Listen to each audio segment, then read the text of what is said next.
me foi atribuído a questão da holding patrimonial, planejamento sucessório, eu entendo que é um tema que nós temos que ver sob duas perspectivas. A perspectiva empresarial, o planejamento sucessório do ponto de vista empresarial e pessoal. Ou seja, no caso empresarial, a gente está falando da sucessão por questão de alienação. E alienação de uma empresa ou alienação do negócio, vamos ver aí as questões que impactam essa definição. E no âmbito pessoal, a sucessão causa-morte e a sucessão em vida, que também vamos ver. E, só lembrando a todos, como tributaristas que somos, quando alguém perguntar para vocês se existe vida após a morte, digam que sim, porque o nosso registro de contribuinte não acaba com o falecimento. Existe vida após a morte. Então, existe vida fiscal após a morte. Bom, vamos começar vendo a parte empresarial. E na parte empresarial, quando a gente fala em planejar a sucessão, a gente olha três possibilidades. A possibilidade da venda de uma empresa como um todo, a venda de ativos ou a venda de uma nova empresa. E vamos entender em que ponto da história e cada um disso é afetado pelo fato de eu ter ou não ter aí holdings. Na questão empresarial da venda direta da empresa, na medida em que eu estou alienando a empresa que já existe, essa empresa ela continua com todas as suas contingências, permanecem dentro da pessoa jurídica. E um ponto importante e frequente muitas vezes as empresas que vão ser vendidas, elas pertencem a grupos familiares ou a grupos multinacionais e internacionais. E eu ter uma holding entre o proprietário final e a empresa operacional implica uma diferença tributária significativa. Se eu faço alienação pela holding, eu estou sujeito a uma tributação justamente do imposto de renda, contribuição social sobre o lucro líquido. E, ao passo que se eu faço a venda por pessoa física ou não residente, desde que não esteja no paraíso fiscal, a minha tributação ela fica reduzida aí para 15% a 22,5%. Se for paraíso fiscal, seria 25%, sem uma progressividade, já seria um valor fixo de 25%. E, quando eu olho a legislação, a lei me diz que eu posso fazer reduções de capital a custo ou a mercado. Então, a discussão toda, quando eu tenho uma holding, tenho uma empresa operacional e tenho um acionista, que ele é pessoa física ou não residente, que está sujeito a uma tributação menor no ganho de capital, se fazer uma redução de capital da holding, entregando a empresa operacional para os acionistas finais, se isso seria um mero exercício do direito ou se seria um procedimento dito abusivo no sentido do que vem se discutindo no âmbito do CARF, do que vem se discutindo aí nas autuações fiscais, que seria um abuso eu fazer uma operação cujo principal objetivo seja aí a redução da tributação.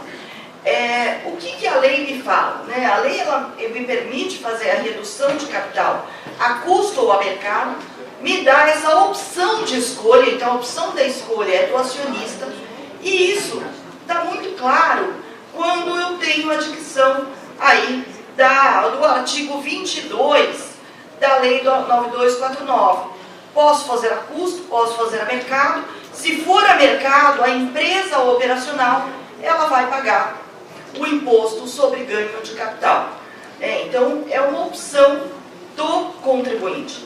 E aí a gente teve discussões a respeito do tema que chegaram justamente ao CARF. E aí eu trago algumas decisões interessantes do CARF, em que o CARF o CARF estabelece que a deliberação de reduzir o capital é uma deliberação de sócios, de acionistas. São eles que entendem se aquele capital está excessivo para o que eles esperam da empresa ou não, para fazer a redução de capital. E, portanto, seria o exercício de um direito previsto em lei. Seria o exercício aí desse direito. Até a parte em vermelho da decisão, talvez nem todos consigam ler porque a letra ficou um pouco pequena, ele fala justamente que aprovada a deliberação da redução do capital social, a entrega dos bens e direitos a acionistas em devolução do capital pode ocorrer em conformidade com o que dispõe o artigo 22 da 9249. A alegada motivação exclusivamente tributária não pode ser equiparada à falta de propósito negocial, ou seja, ausência de causa. Justamente porque, ao longo da decisão, ele diz que quem deve decidir se é cabível uma redução de capital ou não são os acionistas, são os sócios, são os proprietários da empresa, né? E aí uma outra decisão, também do CARF, dizendo que numa operação de redução de capital eu tenho uma ausência de simulação, porque de fato eu declarei que quero reduzir o capital, tomei as providências para isso, fiz a transferência do ativo para o acionista e, portanto, isso não seria algo simulado. Então, e até dizendo que não é lógico que a lei permita, ou seja, que a lei permita que haja redução de capital a custo e a fiscalização exija que essa redução de capital fosse feita a valor de mercado. A valor de mercado. Então, algumas aí decisões interessantes e até justamente dando guarida ao contribuinte ao direito aí de eleger se quer fazer uma redução de capital ou não na hora de fazer uma alienação. Então, ou seja, é algo que, por enquanto, o entendimento que se tem principal é o entendimento de que sim, isso é o exercício puro do direito do contribuinte. Não é entre aspas, um planejamento tributário abusivo, porque eu só estou exercendo o que a lei me permite, né? Outro ponto, quando eu planejo a sucessão empresarial, o ponto importante diz respeito às contingências tributárias. Por que isso? Porque tudo que eu entregar para o comprador de contingência tributária, ou ele vai deduzir o preço, ou ele vai fazer uma conta garantia, as famosas escrow accounts, para poder se ressarcir caso haja materialização das contingências. E aí, eu tenho uma vantagem quando eu falo de venda de ativos. Quando eu falo da venda da pessoa jurídica, vai o que tiver de contingência. Se eu falo de venda de ativos, na venda de ativos, a lei fiscal, o CTN me garante aí o direito de ter uma responsabilidade tributária subsidiária. Mas aí a gente precisa tomar cuidado. Por que a gente precisa tomar cuidado? Porque uma vez eu tive um caso que me procurou uma gráfica que tinha um parque gráfico enorme, achando um absurdo que o fisco paulista estava exigindo daquela empresa gráfica que ela pagasse dívidas tributárias de uma empresa da qual aquela gráfica só comprou uma máquina. E aí, a hora que eu fui analisar o caso, o que era? Tinha uma gráfica pequena, que o dono foi para uma feira na Alemanha, viu uma máquina gráfica que era o estado da arte, se empolgou, comprou financiada a máquina, mandou 8 pessoas para fazer treinamento. Então a máquina era uma maravilha, só que ele não conseguia dar vazão à capacidade produtiva da máquina, ele não tinha demanda suficiente e estava se afundando porque a máquina era financiada, então ele não conseguia pagar a máquina. E ele vendeu essa máquina para essa gráfica. A hora que ele vendeu essa máquina, ele vendeu o quê? ele vendeu o coração do negócio dele. Inclusive, essa gráfica grande levou os 8 funcionários, que eram as pessoas treinadas, né, para usar a máquina. Então, o que aconteceu? O que parecia ser a compra de uma máquina só, na verdade, foi uma compra de fundo de comércio e, portanto, de fato, aquela empresa compradora sucedeu a empresa pequena, porque uma vez vendida a máquina e entregue os 8 funcionários, o sujeito foi e liquidou a empresa, né? Ou seja, não tinha aí uma sucessão subsidiária. Então, essa proteção do 133 do CTN, ela funciona bem quando o vendedor permanece no mesmo ou outro negócio, que aí a responsabilidade é subsidiária. E nesse ponto de sucessão aí subsidiária, significa que eu tenho direito, né, a pedir, determinar que o fisco primeiro cobre o devedor original, depois me cobre. E aí o terceiro aspecto aí dessa sucessão empresarial é numa nova empresa. Por que isso? Porque muitas vezes eu tenho uma empresa que tem 5 negócios. Vocês chegam e me oferecem para comprar um dos negócios. E aí, se eu entrego só os ativos do negócio, muitas vezes até obter todas as licenças de funcionamento, registro, demora muito tempo. Então, o que é normal nas operações de compra e venda é que você faça uma nova empresa com aqueles ativos. A empresa estando redondinha, você vende a empresa que tem um novo negócio. E aí eu tenho a opção de fazer por cisão ou pelo chamado drop-down. Se eu faço uma cisão, então no meu exemplo, nessa cisão, uma empresa que tem 4 negócios está vendendo 2, então ela pega aqueles 2 negócios e transfere da empresa A, original, para a empresa B. Vejam que interessante, nessa situação, eu tenho, após a cisão, o acionista sendo acionista de 2 pernas. Uma com a empresa original, com os negócios que não vão ser vendidos, outro com a nova empresa que vai ser vendida. O que significa isso? Quem vai fazer a venda é o próprio acionista. Então essa situação é ótima. Do ponto de vista do acionista é ótimo. Porém, do ponto de vista de contingência tributária, a cisão corresponde à solidariedade em matéria das contingências. Então eu tenho uma vantagem do acionista e tenho uma desvantagem do ponto de vista das contingências, né? E ao passo que se eu faço o chamado drop-down, que é o aumento de capital com ativos, com acervo líquido, né? O que eu tenho como resultado final é justamente que a empresa A, que é a original, ela se tornou a holding da empresa B. Então quem vai fazer a venda não é a empresa, não é o acionista, mas sim a empresa A. E, portanto, aí eu tenho de fato uma tributação maior.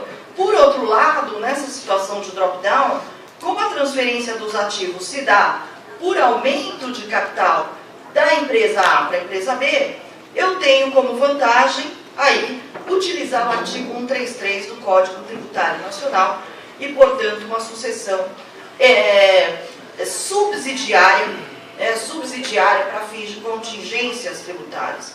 Então, isso aí a gente leva em conta na hora de falar de uma sucessão empresarial. E aí, vamos ver a sucessão individual. E a sucessão individual, normalmente, quando a gente analisa o patrimônio da empresa, a gente divide em grandes blocos, porque muitas vezes a família não quer uma solução para todo tipo de ativo. Então, eu tenho ativo financeiro, ativo imobiliário, ativos empresariais, participações societárias e ativos aí no exterior. Vamos rapidamente olhar aí. Normalmente, as holdings, elas são frequentemente utilizadas para os ativos ditos imobiliários, quando eu tenho ativo que não é ativo de uso. Ativo de uso, não adianta colocar a casa de residência na holding patrimonial, porque isso me cria uma contingência tributária. A lei fiscal fala que se eu moro de graça num imóvel de terceiro, eu tenho uma renda presumida do valor do aluguel. Então, isso daqui é para imóveis que geram renda, que não são os imóveis para uso.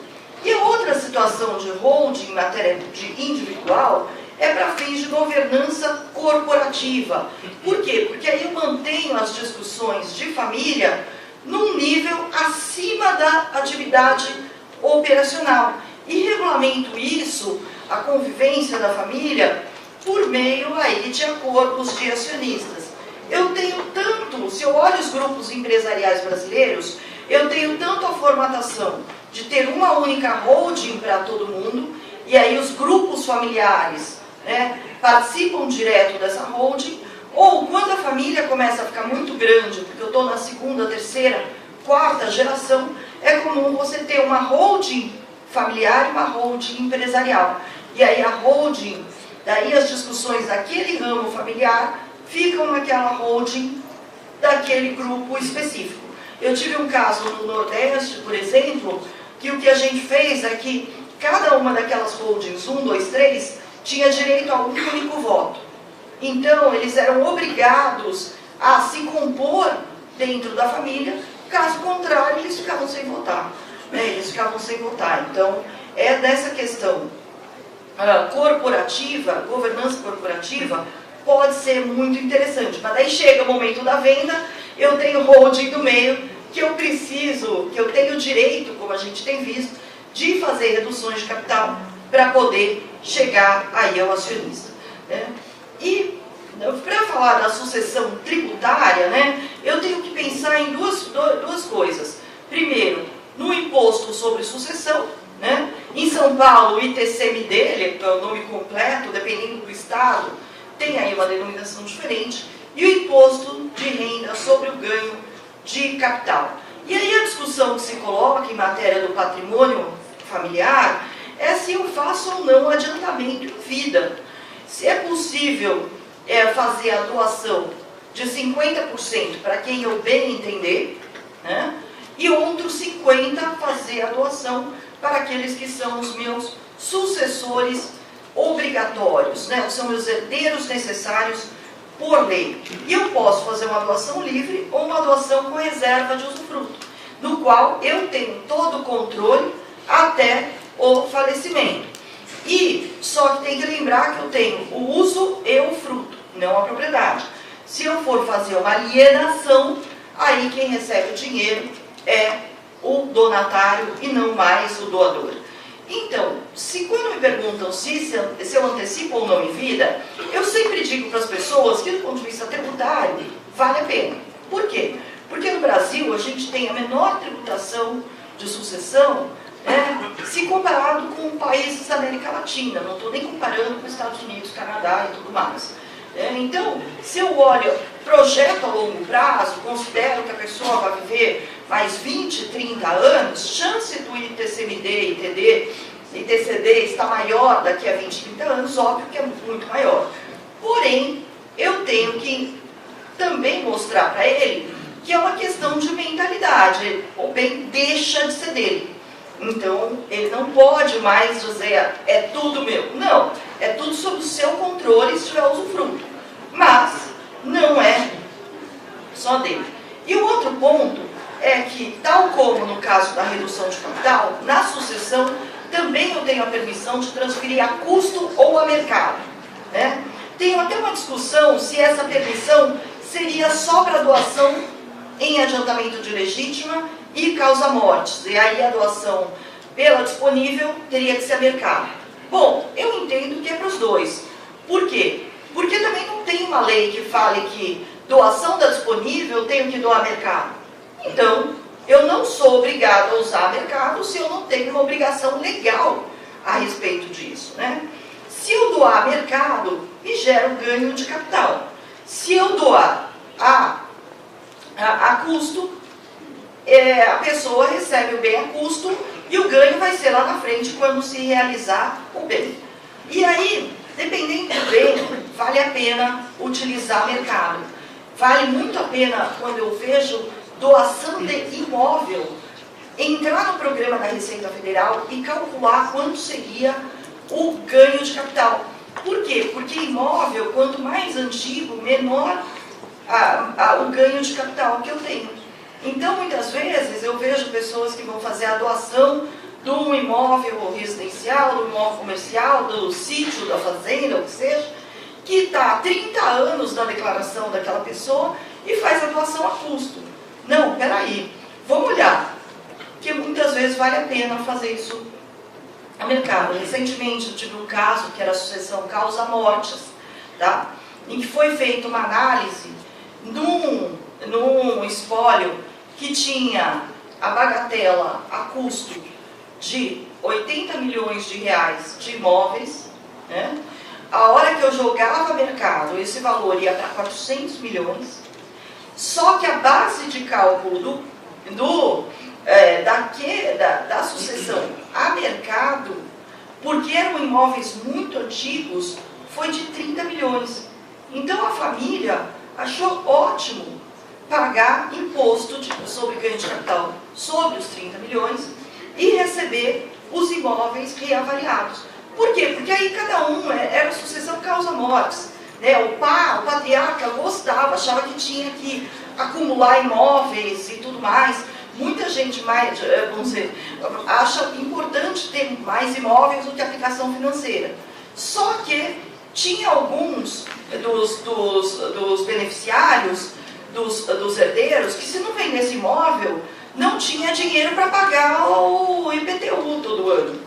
Porque, óbvio, o IPTU é com base no valor venal, não com o valor do custo de imposto de renda. Então, o que a família fez, decidiu, foi transferir tudo ao mercado para poder fazer a alienação e aí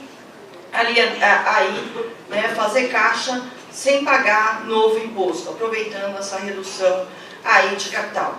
Por fim, a questão da sucessão dos bens localizados no exterior, que eu posso ter aplicação financeira direta, participação societária, ou seja, uma holding no exterior, com investimentos financeiros, imobiliários ou operacionais, e benefícios aí de trusts ou fundações. E também no caso do exterior, eu posso optar por transferir a custo ao mercado, né? E lembrando que do bens do exterior eu tenho uma diferença, que é que eu tenho que olhar o carimbo do dinheiro. Se aquele patrimônio foi adquirido com dinheiro amealhado em reais no Brasil, ou se foi amealhado fora do Brasil. Por quê? Se eu comprei uma aplicação financeira com dinheiro que eu recebi das aulas que eu dou na Universidade de Zurique, o que é isso? É uma aplicação financeira feita com recursos originários em moeda estrangeira e esse dinheiro está isento da variação cambial, da tributação sobre variação cambial. E nos outros casos, né, se a origem é reais, eu tenho que tributar a variação cambial e aí eu tenho que tomar esse cuidado na hora de estabelecer aí a sucessão.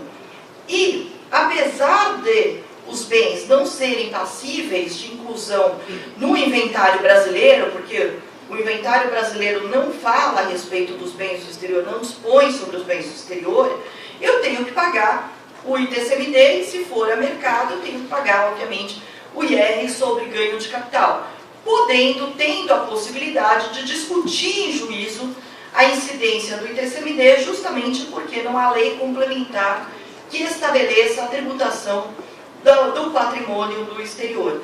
E, a partir da transferência, eu tenho que lembrar de sempre fazer a declaração do Banco Central e a declaração de incluir na declaração de bens. E outro ponto que eu esqueci de comentar, só para finalizar, é que existe uma diferença grande de base de cálculo de imposto de renda e ITCMD. O ITCMD, ele é sempre a valor de mercado. Se pega as leis de todos os estados, ele traz valor de mercado. No caso de holding de empresas, ele normalmente fala que o valor de mercado é o valor de bolsa, ou na falta do valor de bolsa, o valor de patrimônio líquido. Só que o fato de eu usar mercado para ITCMD não quer dizer que eu tenho que transferir o bem a mercado, né, do espólio para os herdeiros ou do doador para o donatário. Então eu tenho dois critérios distintos. Eu escolho, para fins do instrumento, né, de sucessão, eu escolho se eu vou usar custo ou mercado, a minha conveniência, porque é uma previsão legal, e para fins de ITCMD, eu tenho que usar mercado e, inclusive, na maioria dos estados, eu tenho que submeter à avaliação da própria Secretaria da Fazenda, que me diz qual é o correto valor de mercado, mas são critérios distintos e independentes. Efetivamente, para fechar, em matéria de instrumentos fiduciários, a gente não tem lei no Brasil, não tem lei sobre trusts no Brasil, e fundações nossas são usadas sem fins lucrativos, não uma fundação no sentido fundação patrimonial que se tem fora do Brasil. Então, do ponto de vista tributário, é muito difícil qualificar. O meu entendimento pessoal é que se eu transfiro os bens para um trust, eu estou doando os bens para o trustee, que passa a ser o proprietário fiduciário, que só pode usar em benefício daqueles que são os beneficiários. Só que quando o trustee pega aquele patrimônio e devolve para alguém, não é mais doação. Por quê? Porque o trustee não tem voluntariedade.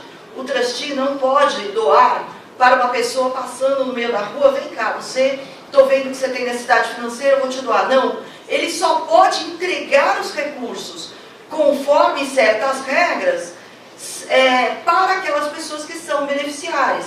Então, a falta de legislação causa uma insegurança jurídica muito grande, porque no limite, no retorno desse dinheiro, o fisco poderia argumentar que seria uma renda tributável, que seria um tremendo absurdo, né? Ou seja, um patrimônio que já foi tributado, porque estava no patrimônio, vamos dizer, do proprietário original, né? Sendo tributado de novo por uma alíquota cheia, como se fosse um patrimônio completamente novo. Então, falta no Brasil realmente aí uma legislação a respeito desse tema, que eu acho que seria muito importante aí para as famílias, cada vez mais famílias multinacionais brasileiras. Então, com isso, encerro e agradeço a atenção de todos.